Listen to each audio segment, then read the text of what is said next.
Assalamualaikum warahmatullahi wabarakatuh. Perkenalkan, nama saya Nadila Agustin, kelas 4E dengan nomor NIM 221011888. Video ini saya buat untuk memenuhi tugas mata kuliah media pembelajaran yang diampu oleh Ibu Lutfi Rahmawati, MPD. Baik, langsung saja. Di sini saya akan menyampaikan yang berjudul konsepsi media pembelajaran. Baik, di sini materi yang pertama yaitu apa yang dimaksud dengan belajar.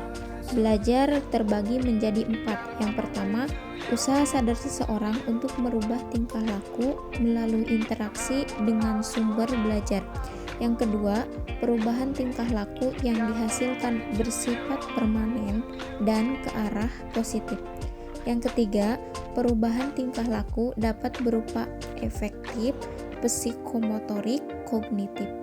Yang keempat, proses belajar hanya bisa berlangsung jika terjadi interaksi antara si belajar dengan sumber belajar.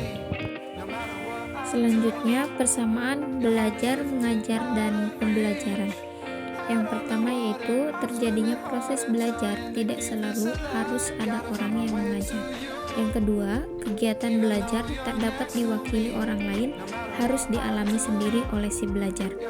Yang ketiga, mengajar merupakan upaya untuk membuat orang lain belajar. Istilah pembelajaran lebih bermakna bagi si belajar daripada pengajar. Yang kelima, peran utama pembelajaran, guru, tutorial, widya iswara adalah menciptakan kondisi agar terjadi kegiatan belajar pada si belajar.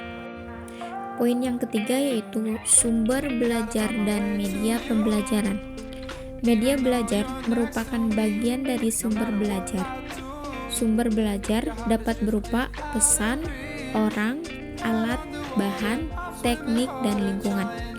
Kombinasi bahan software dan alat hardware dinamakan media pembelajaran.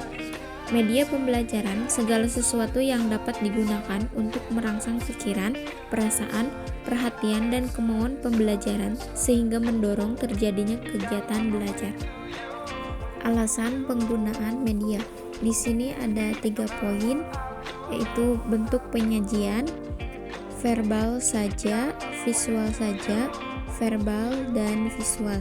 Untuk tingkat pemahaman dan ingatan, verbal saja pemahaman dan ingatan 1%, visual saja 3,5%, verbal dan visual 6%. Dan untuk pengetahuan manusia diperoleh melalui melihat 75%, mendengar 13%, merasa, mencium, dan meraba sama, yaitu 12%.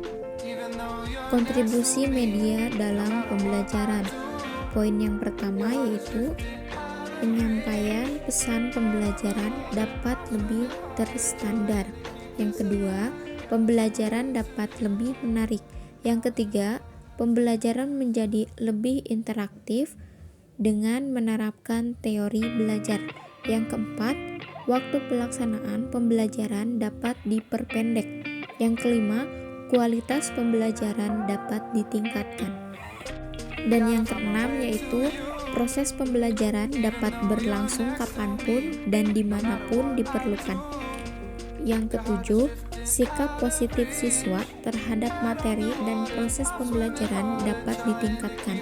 Yang kedelapan, peran guru berubah ke arah yang positif. Dan peran media dalam pembelajaran.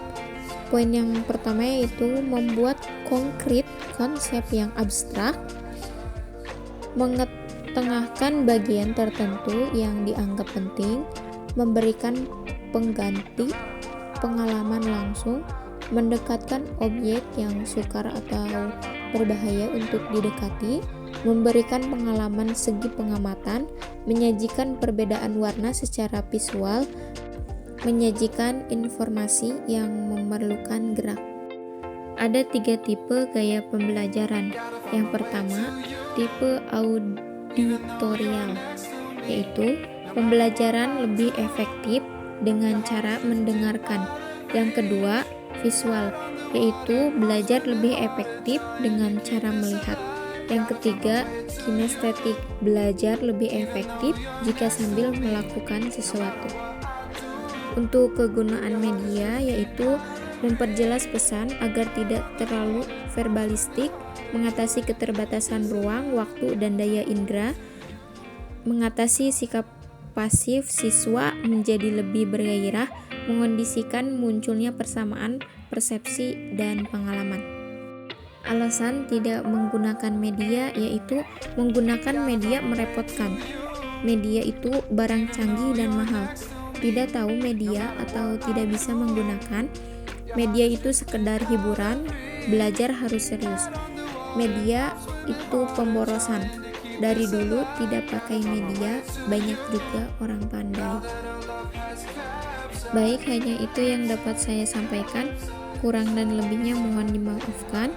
Wassalamualaikum warahmatullahi wabarakatuh.